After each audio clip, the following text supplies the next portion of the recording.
নমস্কার বন্ধুরা, তোমাদের সবাইকে স্বাগত জানাই জিকে পয়েন্ট 365 ইউটিউব চ্যানেলের আরও একটি নতুন ভিডিওতে। আজকে আমরা আলোচনা করব ডাব্লিউবিপি কেপি কনস্টেবল 2024 এক্সামের জন্য গুরুত্বপূর্ণ কিছু জেনারেল নলেজ কোয়েশ্চেন অ্যান্সার নিয়ে, অর্থাৎ জিকে কোয়েশ্চেন অ্যান্সারের ক্লাস নিয়ে আলোচনা করব আজকে তোমাদের সাথে।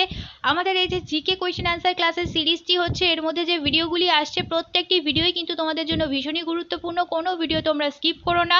এই ভিডিওগুলির মধ্যে যে প্রশ্ন আলোচনা করা হবে প্রত্যেকটি প্রশ্নই কিন্তু তোমাদের জন্য খুবই গুরুত্বপূর্ণ, কারণ এই প্রশ্নগুলো তোমাদের হুবহু পরীক্ষায় কমন পড়ার কিন্তু খুব চান্স রয়েছে। সেই কারণে ভিডিওগুলো স্কিপ করো না। সাথে থাকছে গুরুত্বপূর্ণ প্রশ্ন সংক্রান্ত নানান তথ্য, সেই তথ্যগুলো তোমাদের জন্য গুরুত্বপূর্ণ এবং ব্যাখ্যা সহকারে প্রত্যেকটি প্রশ্নের আলোচনা কিন্তু তোমাদের সাথে করা হবে। ভিডিওগুলো শেষ পর্যন্ত সেই কারণে তোমরা দেখতে থাকো। ভিডিও যদি ভালো লাগে অবশ্যই আমাদের চ্যানেলটিকে সাবস্ক্রাইব করো, সাথে থাকা বেল বাটনটা ক্লিক করে রেখো ফর অল নোটিফিকেশন। ভিডিওটিকে একটি লাইক করো, তোমার বন্ধুদের সাথে ভিডিওগুলি শেয়ার করে দিও। তাহলে চলো আজকের ভিডিওটা শুরু করা যাক। প্রথম প্রশ্ন, সোর্স কোড মাই বিগিনিংস শিরোনামের স্মৃতি গ্রন্থ প্রকাশ করতে চলেছেন কে?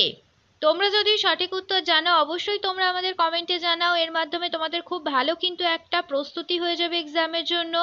এখানে সঠিক উত্তর হয়ে যাবে অপশন বি, বিল গেটস। পরের প্রশ্ন দেখি, 2024 ফ্রেঞ্চ ওপেনে পুরুষ বিভাগে সিঙ্গেল টাইটেল জিতলেন কে? তোমরা সঠিক উত্তর জানলে অবশ্যই আমাদের কমেন্টে জানাও। কারেন্ট অ্যাফেয়ার্সের একটি প্রশ্ন, ভিভিআই প্রশ্ন, খুবই গুরুত্বপূর্ণ তোমাদের জন্য প্রশ্নটি। 2024 ফ্রেঞ্চ ওপেনে পুরুষ বিভাগে সিঙ্গেল টাইটেল জিতলেন কে? সঠিক উত্তর হয়ে যাবে অপশন এ, কার্লোস আলকারেজ। পরের প্রশ্ন দেখি, পরের প্রশ্ন খুবই গুরুত্বপূর্ণ তোমাদের জন্য এই প্রশ্নটিও। 2024 ফ্রেঞ্চ ওপেনে মহিলা বিভাগে সিঙ্গেল টাইটেল জিতলেন কে? আগেরটা দেখলাম পুরুষ বিভাগে, এবার জানবো আমরা মহিলা বিভাগে সিঙ্গেল টাইটেল জিতলেন কে। খুবই গুরুত্বপূর্ণ তোমাদের জন্য এই প্রশ্নটিও। সঠিক উত্তর তোমরা যদি জানো অবশ্যই তোমরা আমাদের কমেন্টে জানাও। সঠিক উত্তর কি হয়ে যাবে? সঠিক উত্তর হয়ে যাবে অপশন সি, ইগা সিওন্তেক 2024 ফ্রেঞ্চ ওপেনের মহিলা বিভাগে সিঙ্গেল টাইটেল জিতলেন।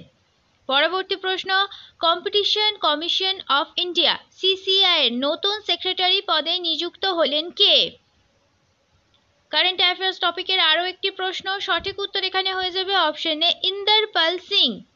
পরের প্রশ্ন, নিচের কোন বেদ প্রাথমিক বৈদিক যুগের সভ্যতা সম্পর্কে তথ্য প্রদান করে? প্রাথমিক বৈদিক যুগ, ভালো করে প্রশ্ন দেখে উত্তর দাও। সঠিক উত্তর হয়ে যাবে অপশন এ, ঋগ্বেদ। এটি সবথেকে প্রাচীন বেদ, এটি প্রাথমিক বৈদিক যুগের সভ্যতা সম্পর্কে তথ্য কিন্তু আমাদের জানতে সাহায্য করে। পরের প্রশ্ন, নিচের কোনটি মাইক্রোসফট উইন্ডোজের নিজস্ব সিকিউরিটি সিস্টেম? কম্পিউটার টপিকের ওপর থেকে আসা একটি গুরুত্বপূর্ণ প্রশ্ন তোমাদের জন্য। মাইক্রোসফট উইন্ডোজের নিজস্ব সিকিউরিটি সিস্টেম কোনটি? সঠিক উত্তর হয়ে যাবে অপশন ডি, ফেয়ারওয়েল। পরের প্রশ্ন, লুনি নদীর উৎপত্তিস্থল কোথায়? খুব সহজ একটি উত্তর, আশা করছি এই প্রশ্নটা খুব সহজ তোমাদের জন্য। সঠিক উত্তর হয়ে যাবে অপশন এ, আরাবল্লী পর্বত। পরবর্তী প্রশ্ন, স্ট্যাচু অফ ইউনিটি কোন দেশে রয়েছে? স্ট্যাচু অফ ইউনিটি রয়েছে ভারতে। এটি হলো সর্দার বল্লভভাই প্যাটেলের মূর্তি, আর এটি হচ্ছে অপশন সি, সঠিক উত্তর ভারত। পরবর্তী প্রশ্ন, অ্যামমিটার যন্ত্রের সাহায্যে কি পরিমাপ করা হয়? সঠিক উত্তর হবে অপশন বি, বিদ্যুৎ প্রবাহ। অ্যামমিটার যন্ত্রের সাহায্যে বিদ্যুৎ প্রবাহ পরিমাপ করা হয়। পরবর্তী প্রশ্ন, বাণভট্ট কোন সম্রাটের সভাকবি ছিলেন? বাণভট্ট ছিলেন অপশন এ হয়ে যাবে সঠিক উত্তর, হর্ষবর্ধনের সভাকবি। পরের প্রশ্ন, পানিপথের তৃতীয় যুদ্ধ কত খ্রিস্টাব্দে সংঘটিত হয়? পানিপথের তৃতীয় যুদ্ধ কত সালে হয়েছে? সঠিক উত্তর হয়ে যাবে অপশন সি, 1761 খ্রিস্টাব্দে। পরের প্রশ্ন, কলকাতা মুম্বাই জাতীয় সড়ক যা আগ্রার মধ্য দিয়ে গেছে তার নাম কি? কলকাতা মুম্বাই জাতীয় সড়ক যেটি আগ্রার মধ্যে দিয়ে গেছে তার নাম কি? তোমরা যদি সঠিক উত্তর জানো আমাদের অবশ্যই কমেন্টে জানাও। এখানে সঠিক উত্তর হয়ে যাবে option A, NH6, national highway 6। পরের প্রশ্ন, ট্যাক্সোনমি বা বিন্যাস বিধির জনক হিসাবে কে পরিচিত? ইম্পর্ট্যান্ট একটি প্রশ্ন, ট্যাক্সোনমির জনক হিসাবে কে পরিচিত? সঠিক উত্তর এখানে হয়ে যাবে অপশন ডি, লিনিয়াস। পরের প্রশ্ন, অষ্টক সূত্র কোন বিজ্ঞানী আবিষ্কার করেন? অষ্টক সূত্র এটি কোন বিজ্ঞানী আবিষ্কার করেন? তোমরা জানলে অবশ্যই আমাদের কমেন্টে জানাও। সঠিক উত্তর এখানে হয়ে যাবে অপশন ডি, নিউল্যান্ড। পরের প্রশ্ন, ভারতের প্রথম জাতীয় উদ্যান কোনটি? খুব সহজ একটি উত্তর হয়ে যাবে এই প্রশ্নের। ভারতের প্রথম জাতীয় উদ্যান কোনটি? তোমরা যদি অবশ্যই জানলে কমেন্টে কিন্তু এই প্রশ্নের উত্তরটি জানাও। আশা করছি এই প্রশ্নের উত্তরটা তোমরা সবাই জানো। সঠিক উত্তর হয়ে যাবে অপশন এ, জিম করবেট জাতীয় উদ্যান। পরের প্রশ্ন, যেখানে কোনো আইন নেই সেখানে কোনো স্বাধীনতা নেই, এই উক্তিটি কার? এই উক্তিগুলো কিন্তু খুবই গুরুত্বপূর্ণ তোমাদের জন্য, পুলিশ এক্সামের জন্য কিন্তু এই উক্তিগুলো ভিভিআই, কারণ বিভিন্ন উক্তি কিন্তু পুলিশ এক্সামে তোমাদের জন্য আসে। তো যেখানে কোনো আইন নেই সেখানে কোনো স্বাধীনতা নেই, এটি কার উক্তি? সঠিক উত্তর হয়ে যাবে অপশন সি, জন লক। পরবর্তী প্রশ্ন, কোন পঞ্চবার্ষিকী পরিকল্পনাকালে ভারতের সবুজ বিপ্লব শুরু হয়েছিল?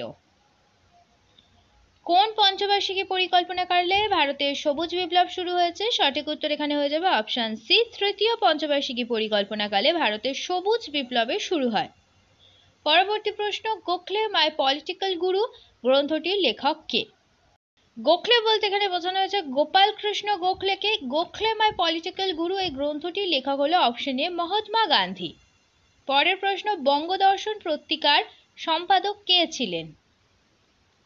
সঠিক উত্তর কি হবে? তোমরা যদি জানো অবশ্যই আমাদের কমেন্টে জানাও। বঙ্গদর্শন পত্রিকার সম্পাদক ছিলেন অপশন বি, বঙ্কিমচন্দ্র চট্টোপাধ্যায়। শেষ হলো আজকের ভিডিও। আজকের পর্বে আমরা আলোচনা করলাম ডাব্লিউবিপি কেপি কনস্টেবল 2024 এক্সামের জন্য গুরুত্বপূর্ণ কিছু জেনারেল নলেজ কোয়েশ্চেন আনসার নিয়ে। যে জিকে প্রশ্নগুলো আমরা আলোচনা করলাম সেই প্রত্যেকটি প্রশ্নই কিন্তু তোমাদের জন্য ভীষণই গুরুত্বপূর্ণ, সেই কারণে একটু স্কিপ না করে শেষ পর্যন্ত তোমরা ভিডিওটা দেখো। ভিডিওটা যদি ভালো লাগে তাহলে অবশ্যই কিন্তু আমাদের চ্যানেলটিকে তোমরা সাবস্ক্রাইব করো, সাথে ভিডিওটিকে একটি লাইক করো, তোমার বন্ধুদের সাথে কিন্তু ভিডিওটি শেয়ার করতে ভুলো না। এই গুরুত্বপূর্ণ ভিডিওটা তোমার বন্ধুদের সাথেও শেয়ার করো এবং আমাদের কমেন্টে জানাও ভিডিও তোমাদের কেমন লাগলো। আর প্রশ্ন চলাকালীন সঠিক উত্তর তোমরা ভিডিওর কমেন্টে জানানোর অবশ্যই চেষ্টা করো, তার মাধ্যমে কিন্তু তোমাদের খুব ভালো একটা প্রশ্নের উত্তরগুলো তৈরি হয়ে যাবে এবং তোমরা বুঝতে পারবে তোমাদের কতটা তৈরি হলো এবং তোমরা কে কত স্কোর করছো, এটাও কিন্তু তোমরা আমাদের কমেন্টে জানাবে। তাহলে চলো, দেখা হচ্ছে তোমাদের সাথে পরবর্তী ভিডিওতে। ততদিন ভালো থাকো, ভালো রাখো, এইভাবে আমাদের তোমরা ভিডিও দেখতে থাকো, আমাদের আরো উৎসাহিত করতে থাকো। ধন্যবাদ।